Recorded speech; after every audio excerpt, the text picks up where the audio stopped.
Hello and welcome to Dialogue. I'm Xu Qinduo. Fumio Kishida has been elected the leader of Japan's ruling Liberal Democratic Party, setting him up to become the next prime minister succeeding Yoshihide Suga, whose decision to not run for re-election as a party leader came as a surprise.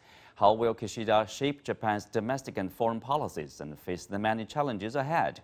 To find out more, I'm joined by Victor Gao-Zhikai, Chair Professor at Suzhou University, Kei Shimizu, Assistant Professor of Political Science at the University of Pittsburgh, and Professor Klaus Laris from the University of North Carolina at Chapel Hill.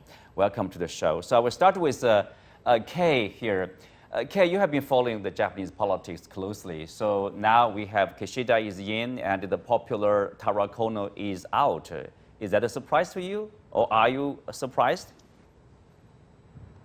Actually, I'm not surprised. I think that in the end, the party members decided to go with the sure bet, especially with the upcoming lower house elections.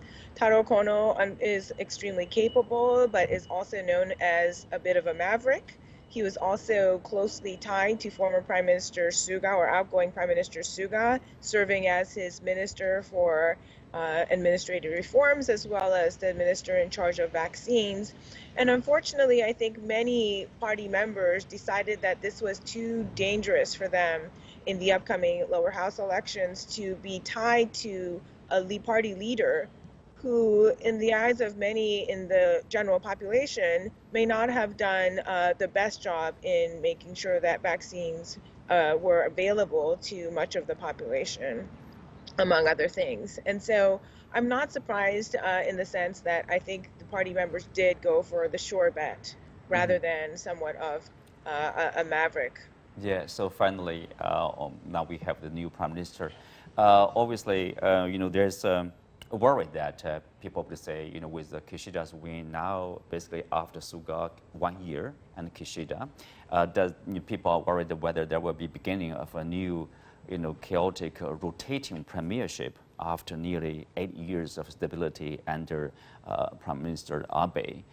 So is that worry justified, Victor? Well, first of all, I want to express congratulations to Mr. Kishida for winning the top leadership role of LDP, which sets him up for the next Prime Minister of Japan.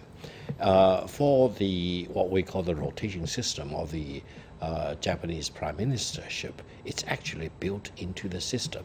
The Abe's experience setting the record is actually an exception rather than the rule. So I think we need to be accustomed to the prime ministership being back to the normal. Abe is an abnormal in terms of the longevity of his prime ministership.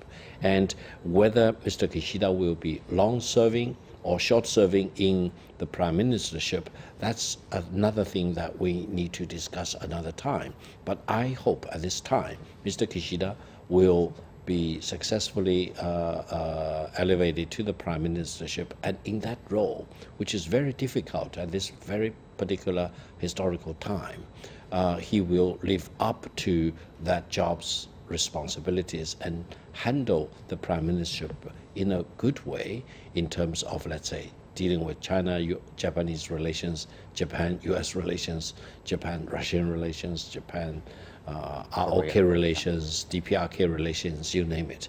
There are lots of challenges for Japan right now, economically, politically, geopolitically, and I wish Mr.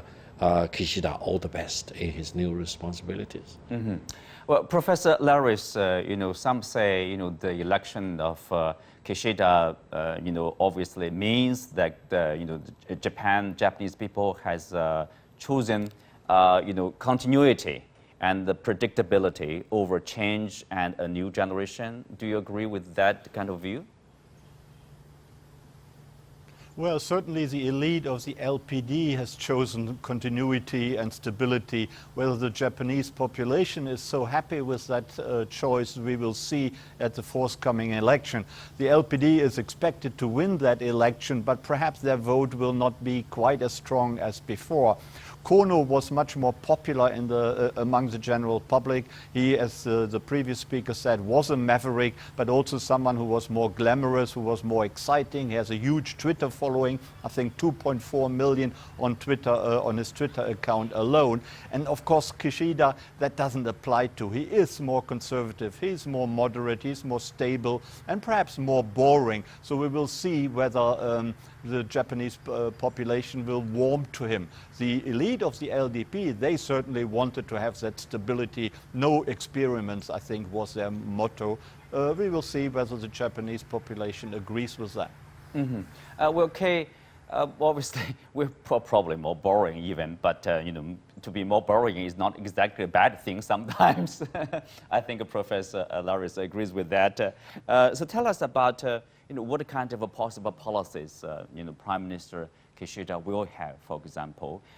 Will he be different in terms of like the financial stimulus or monetary programs, you know, introduced under the Abenomics at that time?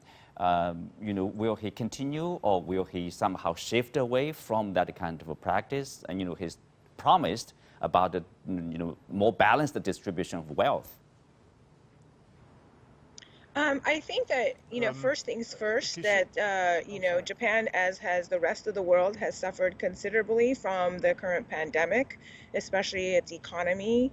And Kishida has already signaled that he's very much in favor of further stimulus for the now still stagnant economy that has received another blow from this pandemic. And so I think that, you know, in the immediate future, he would be much more aggressive with providing the economy with a greater stimulus. Now, if in the medium and the longer term he decides to pull away from the economic policies of the Abe period, that remains to be seen. But with also the upcoming upper house polls in the in next year, that he will have to really focus on revitalizing this economy and pulling it out of the pandemic, and providing enough financial resources to the economy so that especially those who are suffered the most, the smaller businesses and those who are not in stable jobs, will receive this, both the safety net and the stimulus required for them to pull themselves back up. Well, Kay, you know, along with the economic recovery, let's say, because of the pandemic, you know, what do you think are the priorities of the new Prime Minister? Well, first and foremost, I think he will take advantage of his experience of having been foreign minister for Japan. He knows that tensions are quite high in the Asia-Pacific region, especially between the United States and China. And Japan will have to continue playing a very difficult balancing act between those two superpowers to make sure that Japan's foreign policies are most beneficial to itself. And it's not an easy job, especially as these tensions are escalating as we speak. And so I think that's where he will be paying attention, in addition to balancing the economic needs on the domestic front, as well as, of course, the political needs of his party. Professor Laris, what do you see as the priority or challenges for the new government, you know, to be formed very soon? Yeah, I largely agree with the previous speaker. I think Kishida wants to follow a new capitalism, and when you read through his campaign platform and the promises he made, it strikes me as almost social democratic.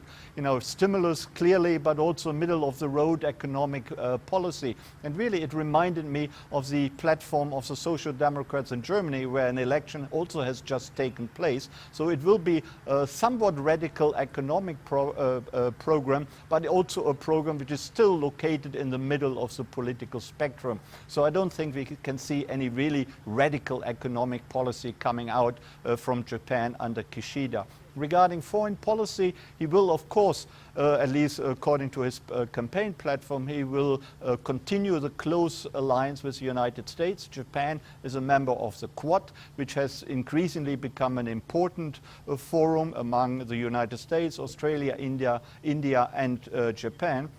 And I think Kishida wishes to continue that course.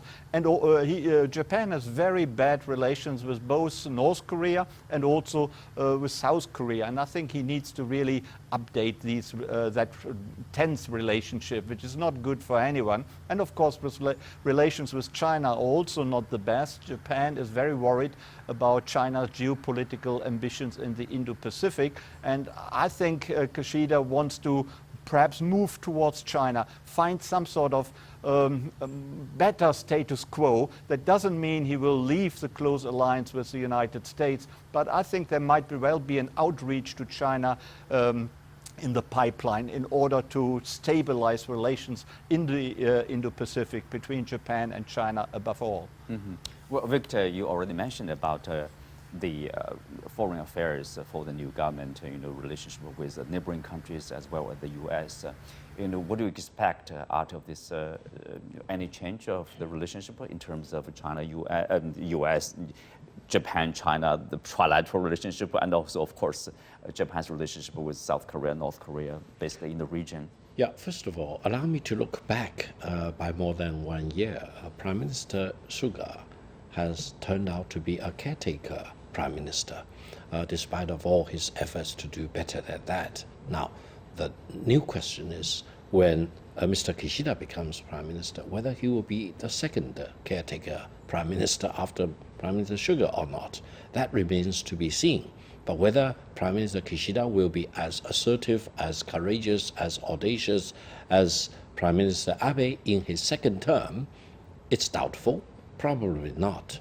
So what will be his style? He probably will be very conservative. He's very much of an established man. He knows the system in Japan very well.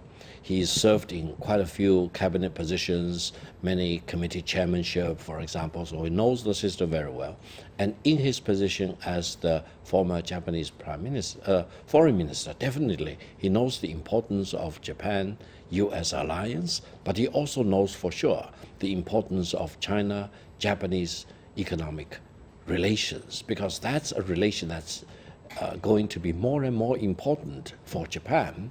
And so how will Prime Minister Kishida and Japanese government under his leadership manage to navigate in the Japanese-US relations versus the Japanese-Chinese relations? That probably will be his top priority. Now, he has many other issues to deal with, especially, for example, including, for example, China's application for CPTPP. How would Japan look at China's application? How would Japan talk to other CPTPP members about whether they want to consider accepting that application or putting it on hold for a while, etc.? And what will be the impact of China's entry into CPTPP? All these are both economic issues, financial issues, political issues, and geopolitical issues. So there will be lots of challenging, sophisticated issues in front of Prime Minister Kishida once he ascends to that position. And also, I think situations in East Asia, in Southeast Asia in general, for example, in our part of the world, is getting more and more fragile. There are flashpoints which need to be contained. And how much a role Japan will play, whether they will play more as an military role or political role or more as an economic role, that remains to be seen. And how much the United States will give leeway to Japan in playing a larger international or regional role, that remains to be seen. So lots of uncertainties going forward and lots of things that the new Prime Minister need to think about and deal with that immediately. It'll be interesting to watch, what will happen for the next. Well, Kay, thank you for joining us. Always a pleasure to have you on our show. Well, let's move on to Geneva, where ongoing discussions in the UN Human Rights Council, where Chinese and foreign experts and diplomats have criticized the U.S. for severely violating human rights in Afghanistan. Should there be an investigation by the international community into the military operations undertaken by the U.S. government in the name of counterterrorism after the 9/11 attacks? I'm again joined by Victor Gao-Jikai and Professor Klaus Laris, and later on by Harvey Zoldan, Senior Fellow at the Center for China and Globalization. Victor, there's when we talk about human rights, seems it's like an imbalance. Often the focus is on developing countries. I mean, China is included.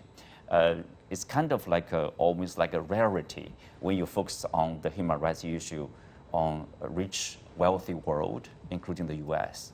Now, with this, the ending of the 20 years of forever war in Afghanistan, of course, now it's becoming an outstanding issue. The behavior of the U.S. military personnel and the CIA in that country is in focus. Should the imbalance somehow be corrected, and focus probably will also be put on the U.S.?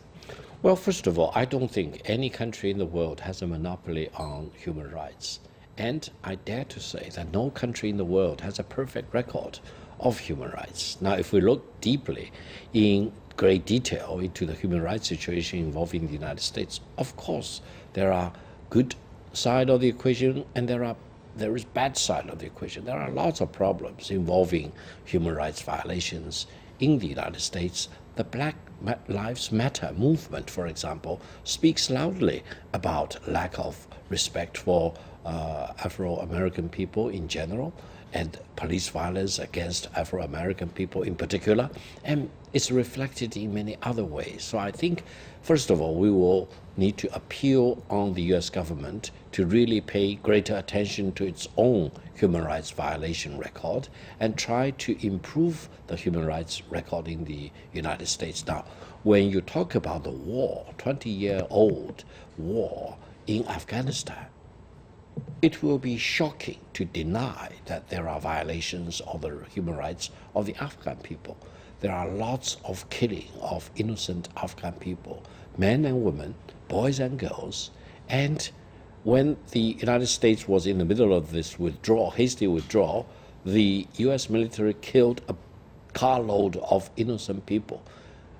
As a matter of fact, the head of the family who was killed was actually very pro-American. He worked for the U.S. interests in Afghanistan. The aid worker, indeed. So I think an investigation into such violations and crimes against the Afghan people, violations, deprivation of their human rights, do need to be looked at very closely. Whether the United States will cooperate in such investigation or not, it's doubtful. They will vehemently deny that. They will refuse to give access to any investigation, for example. They will refuse to accept the jurisdiction of the UN Human Rights Commission or the International Court looking into these problems. So I think mankind will again be stuck in, on the one hand, very obvious violations of human rights in Afghanistan, but on the other hand, the superpower refusing to budge and refusing to look into the rear mirror, into its own violations of human rights in Afghanistan. Well, that leads to another question. Professor Laris, a study by Brown University shows that over 929,000 people, including over 387,000 civilians, have died in the U.S. post-9/11 wars in Afghanistan, Pakistan, Iraq, Syria, Yemen, and elsewhere due to direct war violence. So I'm wondering, what are the international rules and orders for armed conflicts? Is there a clear line you should follow, or clear line will tell you sometimes, oh, you're violating, you are doing or misbehaving? No, it is true that unfortunately during a long war, like the long war in Afghanistan or the war on terror, the so-called war on terror since 9/11, that many human rights violations have taken place, many deaths have taken place, but mostly accidental. It would, I think, be stretching reality to say that the United States set out to violate human rights intentionally because it just wanted to do that. Most of these things have happened accidentally. For example, as the previous speaker said, when a drone strike went so badly wrong, like the final drone strike in the Afghanistan war in August 2021. No one, of course, wanted to kill these 7 children and 2 or 3 adults. That was something which went horribly wrong. And the American military has admitted it after some delay, one has to say. They first tried to find out what happened and tried to find excuses, but then they clearly admitted that it went wrong, and so has the Biden administration. But unfortunately, human rights violations have taken place over the last 20 years and longer. And that is to be regretted and should, of course, be hugely improved. What I would call for regarding the Human Rights Council is that it should not continue to be a slanging match between the superpowers about human rights, which is easily the case. In the past, Israel, for example, was always the topic, the hot topic, which was hotly fought about on the Human Rights Council. What really should happen is that the responsible powers in the world should use the Human Rights Council to point towards human rights violations in many countries around the world and really try to cooperate to improve that record. As we know, there are serious differences of opinion between the United States and China about their own human rights record, and I think that cannot be reconciled in the Human Rights Council. That is something for Chinese and American diplomats and politicians to work out. But they should use the Human Rights Council to cooperate. I think here is about accountability. Nobody would say the U.S. Did intentionally, for example, violating human rights or killing the innocent people in Afghanistan. Nobody would believe that. It's really about the investigation, whether there should be investigation or whether the investigation can go on. Remember, under the Trump administration, the International Criminal Court, the prosecutor basically was threatened with a visa cancellation, as well as her families. Basically said that no, the U.S. is immune from investigation or from any possible punishment. That is a problem, right? Well, that is, yes, that is right. A big power like the United States, but also other countries, are very sensitive about having their affairs looked into by outsiders. That in particular applies to the United States. You're quite right about the International Criminal Court, which the United States hasn't joined for that very reason. And of course, this is not good. That should be improved. Hopefully the Biden administration will be more open to that. They, after all, did join the Human Rights Council or rejoin the Human Rights Council as an observer in February of this year. As you know, the Trump administration had actually withdrawn from the council. So I'm slightly optimistic that under the Biden administration, we may see a more open, a more flexible attitude to dealing with its own human rights violations, which often happen unfortunately, by accident, by things going wrong. Mm-hmm. Well, if by accident is one reason, of course, if you look at the conflicts, Harvey, I want to bring Harvey in here. There's a research, since the World War II in 1945, the end of World War II, until 2001, 10 years ago, among the 248 armed conflicts around the world, 201 were initiated by the United States. And for example, the Iraq War, Afghanistan war enjoyed wide support, basically, including China, Russia, France, Germany, all support the U.S. against terror attacks. That's obviously justified. But for Iraq war, that's without the UN authorization, and that's basically an illegal war. And of course, a lot of civilians died during the process, and then nobody was held accountable. Bush, Cheney, and Rumsfeld all went away as nothing happened. Harvey. Yeah, that's right. I think that we need to re-examine ourselves because we are a warlike nation. We're driven by arrogance and hubris, American exceptionalism. It's not really what we were taught at school at all. So a couple years ago, the president in whose administration I served, Jimmy Carter, told Donald Trump, who had called him to complain that China was getting ahead of the U.S., Carter told him that since 1979, China hadn't had a war with anyone. and that the U.S. had only enjoyed 16 years of peace in its long history. So in fact, Carter told Trump that the U.S. was the most warlike nation in the history of the world. And knowing Carter's values, he must have really been thinking about how those wasted trillions of dollars and millions of deaths could have been much better devoted to serving humanity at home and abroad. And I really worry now that we have President Biden, who's going to be holding a kind of summit of democracies and who's made this juxtaposition of democracies against autocracies, that we're going in the wrong direction. Because in this 21st century world, one size of government doesn't fit all. We need to respect each other and work in areas where our national interests overlap. You made a very good point, Harvey, over there. You know, it's costly. Wars are costly, not only about the loss of lives, but also the numbers, for example, economic numbers. The Brown study shows that the global war on terror has cost the U.S. an estimated $8 trillion.